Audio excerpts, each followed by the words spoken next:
Hello, everyone. I wanted to share my story in some details. I was kind of hesitating to, make a video, but you know what?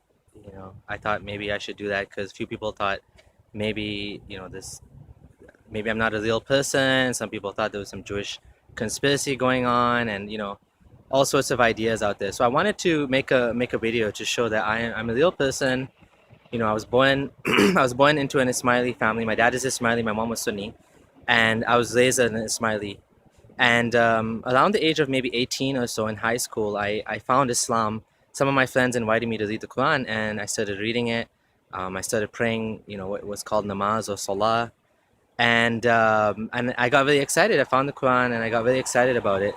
I really liked it. And I said, hey, this is God's message to me. I didn't look into it too critically. I felt like, I looked into a little bit of other religions and stuff, and I felt it's just instinctive, and I felt like this is something, good, something I want to follow, God's message. And I started praying 5 times a day. And, eventually I took a deep dive into Islam. I started following it with all my heart and mind. Within like a few years after that, I studied university, and then I got married, and then, what else? And then I started working. So when I was working, I tried my best to implement Islam. I would pray even at the office. I would find a stairwell. I would go and pray wherever I could, and I would get, if we had a prayer room, I would invite other people to come pray with me. And even in university, in the middle of exams, I would stop to pray. I would ask them, can I please get up? I need to say my prayers for Maghrib especially. And yeah, I was following it to the best of my ability, to be honest. I sincerely believed in Islam. I used to give out some DVDs. I made some DVDs of my own with some Islamic videos. I used to go from mosque to mosque, videotaping lectures and at conferences, and I wanted to promote it because I felt truly in my heart this was the true religion. I wanted people to go to Jannah. I wanted Allah to be pleased with me, and I wanted to follow the Prophet. And so that's what I did. I created a website, lightuponlight.com, and eventually another one, versebyversequran.com, to promote Islam because I believed in it. And there's still a bunch of videos on there if you go and see of that I videotape myself, some of the lectures, and some of the other ones I got permission from others to put online. So that's what I was doing. And when I started working, I would avoid jobs that were involved with riba, anything to do with the bank. I wouldn't work for any banks whatsoever. I wouldn't work in the media industry like television or music. Personally, I would avoid I wouldn't listen to music. I wouldn't let my kids listen to music.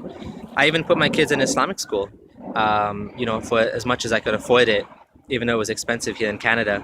But I mean, that's what you do, right? If you're a Muslim and you truly believe in it in all your heart, as well. I used to rent. I didn't have a mortgage because I believed in it. Now, there came a point in my life where I started having a little bit of doubt here and there, small doubts, and eventually, I was at 2 years ago. Um, I had some doubts. I was discussing with a friend online, and he mentioned that a lot of the stories in the Quran actually come from Jewish folk tales. And I was very surprised about that, like Jewish folk tales. I said, no, no, no. You mean it came from the Bible or the Hebrew Torah? And when I looked into it, I found out that actually a lot of the stories are from the Talmud, which is actually the Jewish commentary and the Jewish stories and basically the rabbis, commentary of the traditions. And so it doesn't really have a divine origin. And I also had a big problem with the story of Dhul Qarnayn. This tribe of how Dhul Qarnayn, he trapped this tribe of people, Yajuj and Majuj, Gog and Magog, behind a giant gate built of copper and iron. And and I was wondering, where is this place? How come we can't find it? We have Google Earth and all that, and how come we can't find it? So that was another doubt. And actually, I believe, left Islam for one day. But then I decided, you know what? I'm gonna put my doubts aside. I'm Muslim. I want to go to Jannah. I want to believe in Allah. And I became Muslim for one more year. And then last year, so 1 year ago, is when when I truly left Islam for good. I was in Ramadan, and I was at a pre-iftar halaqah, and the sheikh was saying, Allah holds up the sky without any pillars. And this brought back all my doubts about, if the Quran is truly from God, the creator of the universe, the one that knows all things, why is he describing the world in a way that, was the 7th century understanding of the world? Like, the sky doesn't have, okay, we know the sky doesn't have any pillars that you can see, but there's no need for pillars. Like, we're just a ball in space. Sky is just, it's just emptiness. It's just emptiness of space. So there's no there's no need for any pillars, visible or invisible. And there's many things like that, like the orbit of the sun and the moon. Why Allah describes an orbit of the sun and the moon? Like, we know the orbit of the moon is around the earth. That makes sense. But the orbit of the sun, like, what orbit would that be? I looked into this and I found, well, there is an orbit. It's a 300 million year orbit of the sun around the Milky Way galaxy, which has nothing to do with humanity whatsoever, because it's completely useless. But of course, at that time, the Muslims would have thought that this orbit is an orbit of the sun around the earth. And even in Sahih Hadith, Prophet Muhammad, he asked his companions, do you know where the sun goes when at the time of Maghrib? And they said, Allah knows best and his messenger knows best. And he said, it goes beneath the throne of Allah. Now we know the sun is actually still there, and it's actually the earth that's going around the sun. So this one and many other things, they didn't add up to me, that why the creator of the universe is making these mistakes, or describing it in a way that doesn't make any sense today, now based on the new information. And it made me wonder, is it truly Allah the creator, or is it just coming from a man that lived in the 7th century, that believed these things and was basically writing them as he went? And so, the stories in the Quran, like I said, Dhul Qarnayn, where is Gog and Magog, Yajuj and Majuj?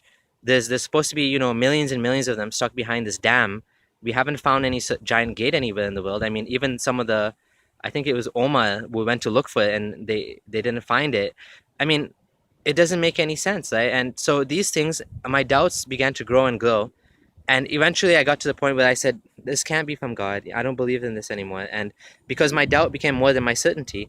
And when I started to look into each one of the claims that of in the Quran, that the Quran is actually from God, like embryology and the mountains and all of these things, including the language, I found they just fell down flat. Like, for example, you know, embryology, all you have to do is look into these things in detail to see how people misrepresent the Quran to be a scientific thing, when actually it's not.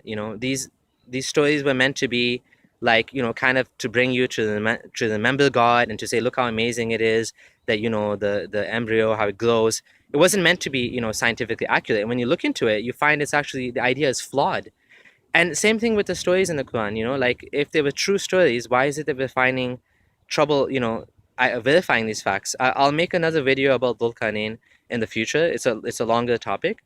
But in summary, I just don't believe that there's any possibility that this actually came from a divine being, this book, the Quran. And when you look into it, you find many things that don't add up. And this is why I had to eventually leave Islam, despite all the investment I put into it, emotional investment, and my personality, my friends, everything was Islam to me. So this was a huge loss, losing God. And some people want to know what I believe now. I personally don't believe there's any God, so I'm atheist. But if someone would ask, well, where did everything come from? I would say I'm still learning, and I don't think we have all the answers. But it is possible there is a force, outside of the universe. I don't know, if you wouldn't call it necessarily God. You could call it God, but a force, a power, a being that made everything into what it is. But this being, from what I can tell, either does not care about us, or does not know about us, is not interested in us, doesn't answer dua, doesn't, like, if you just look at the state of the world today, all the suffering and all the pain, it does not look like there's any God out there that cares for us, that's looking out for us. And in fact, that's what I believe, that if there is a creator, either he doesn't know about us or he doesn't care about us, and he's just letting all these things happen.